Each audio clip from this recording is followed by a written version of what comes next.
Hola, en esta ocasión vamos a dialogar de manera breve en torno a algunas ideas que ustedes ya leyeron en el capítulo 6 titulado La enseñanza de Laura Basabe y Estela Cols, que está en este libro coordinado por Alicia Camilloni, que se llama El saber didáctico. Bien, hay varios elementos importantes situados en estas líneas a lo largo de este texto y de manera inicial las autoras nos señalan que cuando hablamos de la enseñanza hablamos de otros elementos adjuntos a ella. Por un lado, hablamos de quien enseña, un sujeto que idóneamente tiene un conjunto de conocimientos que busca transmitir a otro. Ahí tenemos un segundo elemento, ese otro que desea aprender los conocimientos que tiene quien le enseña o que tiene que aprenderlos. Y un tercer elemento que es justamente el contenido. ¿Qué es eso que se va a transmitir? Frente a estas ideas, Laura Basabe y Estela Cols nos proponen reflexionar con más detenimiento qué es la enseñanza como una actividad social, como una práctica social que es humana, que es política, pero que también tiene un lugar específico para realizarse, que es la escuela.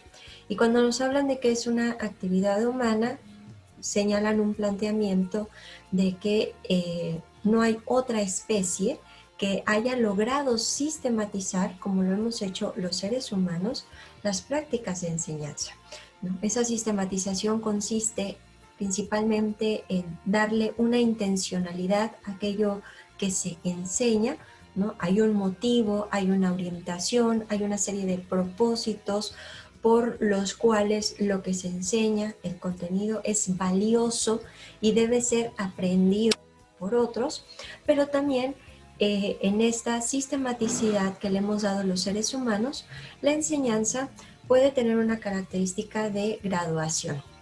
Es decir, que el contenido puede mostrarse de una forma más simplificada, más sencilla, más asequible por parte de la población que idóneamente lo va a recibir. Van planteando este conjunto de ideas las autoras a lo largo de las páginas y también nos hablan de varios elementos muy valiosos para pensar, para pensarnos como enseñantes. Uno de ellos es que la enseñanza puede ser clásicamente, y lo veíamos al inicio de esta actividad, la tomamos como una transmisión. Pero si nos quedamos con la idea de que la enseñanza es una transmisión, ¿qué es transmitir? Y las autoras nos proponen una articulación mucho más densa. Dicen, bueno, es una actividad que media, es una actividad en donde se establecen relaciones, en plural. Es decir, no hay una única forma o una única relación que se establece. Hay una relación pedagógica y la relación pedagógica es sustantivamente entre quien enseña, quienes aprenden. Pero también hay relaciones didácticas de diverso tipo. Hay una relación didáctica entre quien enseña y el contenido, como hay una relación didáctica o de estudio entre el contenido y quienes aprenden. En este sentido, el problema que las autoras ponen en entredicho, o la situación que cuestionan, es que la enseñanza no es causal, directa, inmediata del aprendizaje, ¿no? Cometemos el error en ocasiones de hablar de los procesos de enseñanza-aprendizaje, cuando en realidad tendríamos que hablar de los procesos de enseñanza y de los procesos de aprendizaje.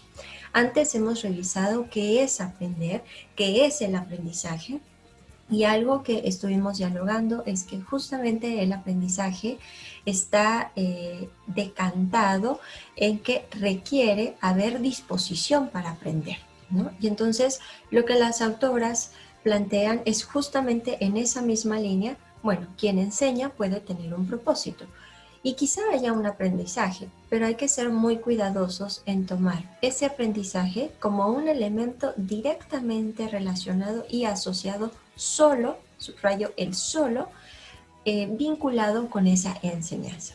Es decir, puede haber una enseñanza y un aprendizaje, pero no es lineal, ¿no? Algo provocará la enseñanza y sustantivamente, cuando hablamos de la enseñanza como una actividad en términos de una relación pedagógica, hay una mediación. O sea, quien enseña es un mediador.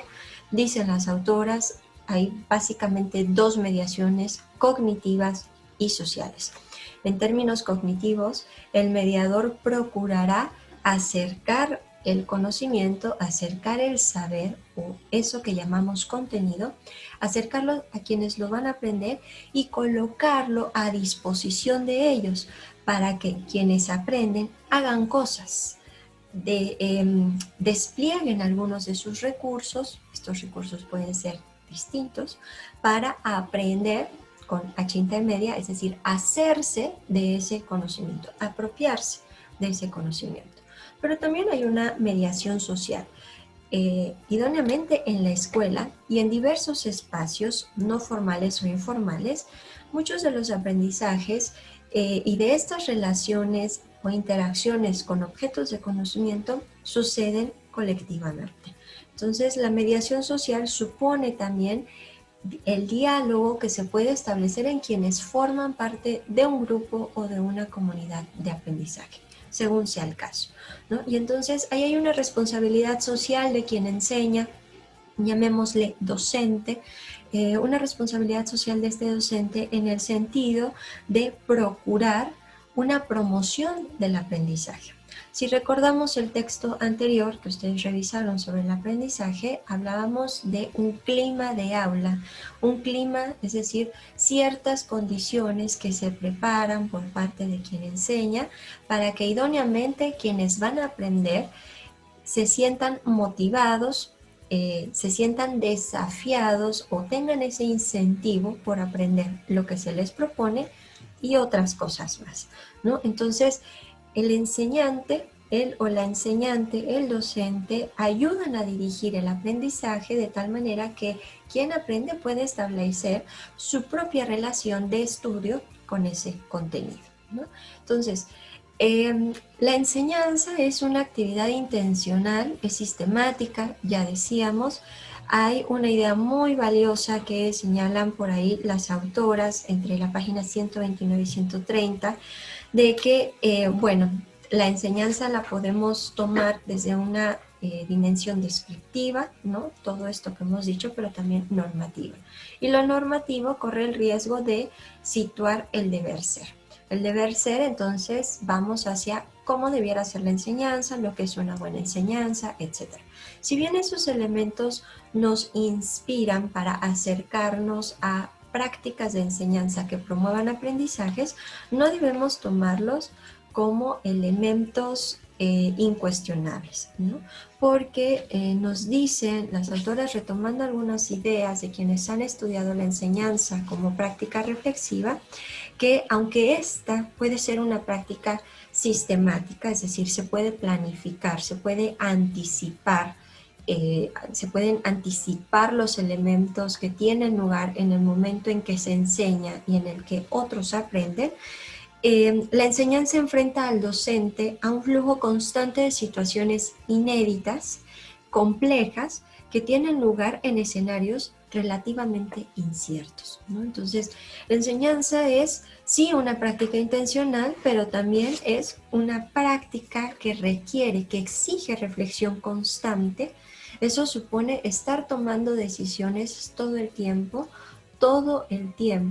para estar revisando qué pasa con ese clima de aula, qué están haciendo los aprendices, cómo lo están haciendo, hacia dónde se están dirigiendo y bueno, en relación con ello, quizá entonces direccionar, apoyar, sustraer elementos, sumar elementos, etc., ¿no? Entonces, la toma de decisiones constante por parte de quien enseña supone articular los elementos que se ponen en juego al momento en que el encuentro humano en donde unos aprenden y otros enseñan está sucediendo, ¿no?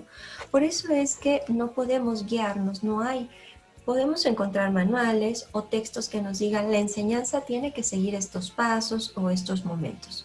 son elementos que nos brindan luz sobre lo que posiblemente sucederá en un encuentro humano para proponer espacios de aprendizaje, pero no quiere decir que vaya a suceder de esa manera, ¿no? Solo son inspiración, solo son luz, son una guía, sobre todo para docentes con poca experiencia o docentes noveles que recién se inician en la tarea o en el oficio docente, pero es finalmente la decisión consciente, reflexiva, intencionada, sin dejar de lado que la enseñanza es una práctica política. Todas esas reflexiones cobran sentido al momento de proponer ciertas actividades para aprender. Y en este sentido no podemos olvidar que, hay una tensión permanente en la práctica de enseñanza, nos dicen las autoras, y de nuevo, regresando un poco a lo que veíamos sobre la acción o el trabajo de aprender, ¿no? La enseñanza está un poco tensionada entre respetar la autonomía de quienes aprenden, ¿no? Porque decíamos, bueno, aprender es un trabajo, una actividad que realizarán los y las aprendices, y debe haber intención de aprender, ¿no? Debe haber ahí o presentarse el desafío, la necesidad, la sed por aprender algo. Bueno, se respeta esa autonomía, pero al mismo tiempo la enseñanza va procurando ofrecer herramientas sociales, culturales, para que los aprendices, las y los aprendices puedan hacer ejercicio de esa autonomía, ¿no? Entonces, es al mismo tiempo proporcionar una serie de elementos, ¿no? Acá Laura Besade y Estela Cols nos dicen, las personas no nacemos eligiendo el lenguaje o las costumbres o los códigos culturales que adquirimos. Nacemos en un contexto y nos vamos apropiando de ellos conforme, por ejemplo, quienes nos crían nos van enseñando el lenguaje y esos códigos culturales. Pero lo que hará la escuela, además de proporcionar y reforzar esos códigos culturales, es darles un sentido en el marco de un contexto social que ha considerado valioso una serie de saberes y de aprendizajes. Y por acá las autoras nos proponen un brevísimo recorrido histórico de las prácticas de enseñanza, ¿no? Existen, podríamos decir de forma no intencionada, como ahora por parte de la escuela, desde que hay registro de la humanidad, principalmente se enseñaba para la subsistencia, ¿no? La agricultura, la caza de los animales, el cuidado del medio, etc. Pero de forma sistemática, esta idea de la enseñanza como una práctica que tendrá lugar en un espacio específico que se llamará la escuela, comienza a tomar forma entre el siglo XVI y el siglo XVII, justo con algunas ideas renacentistas que darán lugar al desarrollo de ideas pedagógicas, entre ellas la de un autor muy conocido en el campo de la educación, que es Jan Amos Comenius, padre de la didáctica.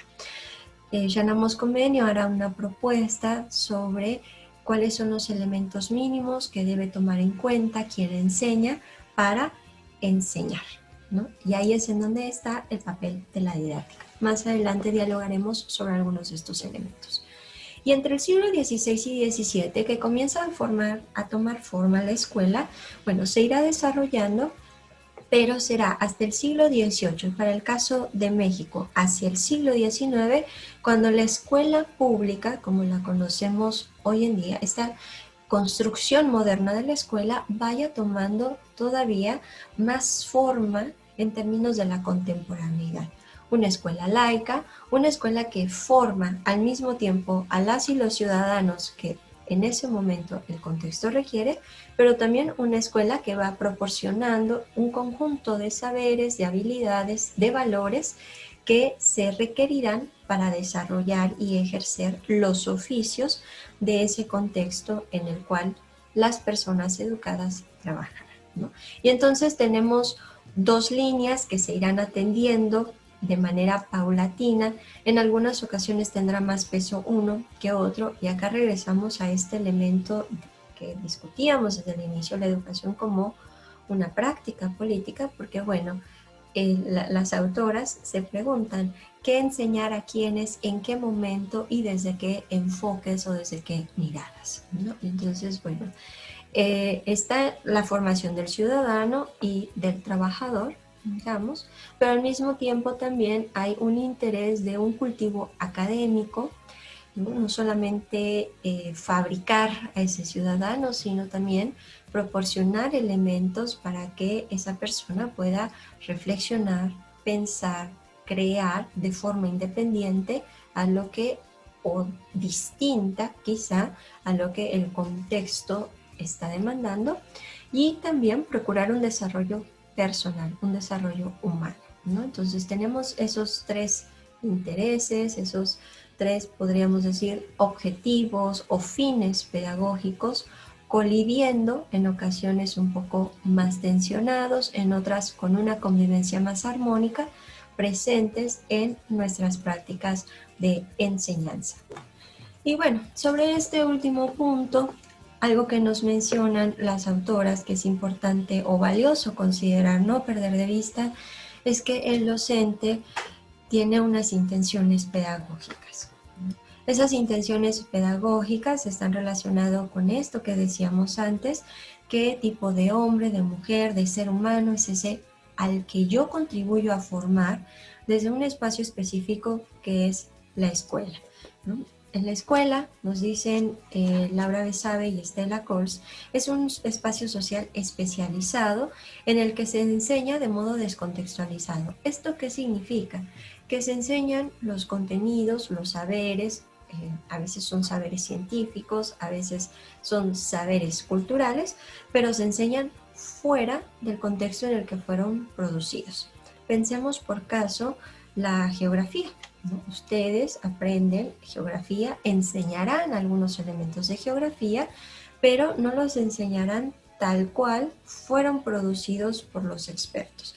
Ahí hay un trabajo que hace el docente, ahí hay un trabajo que hace la escuela en un espacio específico que procura el docente y que llamamos transposición didáctica. Es decir, los saberes científicos los trabajamos de tal manera que los podamos presentar como objetos o elementos que puedan ser aprendidos por los y las aprendices, ¿no?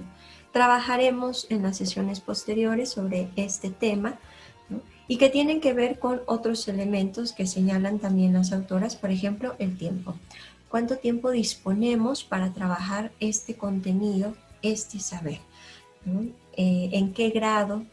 ¿Cuál es la profundidad que le daremos a ese saber en función de la población con la que trabajemos, ¿no? En función también del nivel educativo en el que estemos trabajando, ¿no?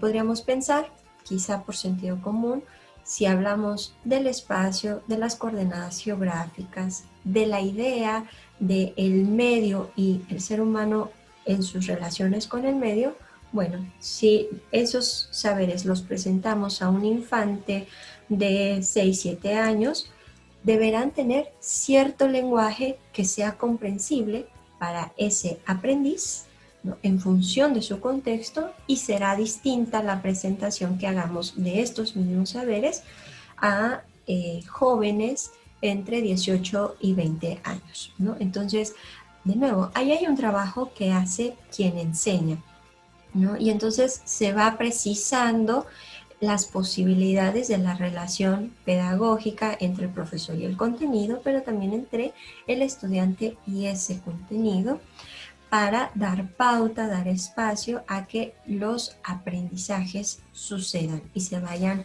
configurando. Pero además la escuela tiene otra serie de elementos particulares o distintivos. Uno de ellos tiene que ver con la evaluación y la acreditación, ¿no? Es decir, en la escuela evaluamos que lo que yo como docente, como enseñante, he propuesto que se debía aprender, efectivamente se esté aprendiendo, ¿no? Y la evaluación puede tener muchos sentidos. Uno de ellos es para controlar, para verificar. Pero el sentido más valioso tendría que ser no solamente para ver si aprendieron lo que yo propuse en términos de una enseñanza, sino también qué otras cosas, aparte de lo que yo propuse, aprendieron, están construyendo, hacia dónde están las reflexiones. ¿Por qué eso resulta valioso? Bueno, porque sirve también como un insumo para quien enseña, para estar tomando decisiones, ¿no? Precisar las actividades posteriores, precisar los contenidos, acompañar más de cerca o dejar en la autonomía de los aprendices. Y por el otro lado, justamente va a esta parte en la que los aprendices no solamente van a construir saberes en torno a lo que se les propone, sino que harán uso de otros saberes, de otros recursos que proceden de otras materias escolares, pero también de sus otros espacios de vida, y las conexiones que ahí se tejan pueden ser muy diversas. Ya habíamos dicho en otro momento, ¿son enriquecedoras para el espacio escolar? Sí. ¿Debemos retomarlas? Sí, ¿no? Y entonces, bueno, acá está la propuesta, ¿no? Y bueno, finalmente no podemos olvidar, no olvidemos que en tanto la enseñanza es tiene una naturaleza práctica, dicen las autoras con mucho tino, no instrumental. No es que la teoría voy y la aplico, no. La naturaleza práctica de la enseñanza reside justamente en que es una actividad que exige la reflexión eh, de lo que está sucediendo en ese momento en que algo se propone, ¿no? Quizá esta sea la parte más desafiante de la enseñanza y por supuesto para quienes nos dedicamos a esta actividad. Esa es una de las razones por las cuales en esta primera parte de nuestro curso hemos dedicado un tiempo a pensar qué es educación y por lo tanto qué es educar, qué es aprender, ¿no? Y qué elementos debemos considerar en términos de aprendizaje para llegar finalmente a esta parte de pensar la enseñanza como un trabajo en el que el docente coloca una serie de elementos que servirán de mediación entre el contenido y los aprendices y sobre los cuales, de nuevo, es una propuesta para lograr ciertos objetivos, pero esa propuesta tiene que ser todo el tiempo repensada, revalorada a la luz de lo que vaya sucediendo. Pues bueno, estas son algunas ideas que surgen a partir de los trabajos realizados por ustedes y retomando este texto de La enseñanza de Laura Besabe y Estela Kurz. Nos vemos en el siguiente.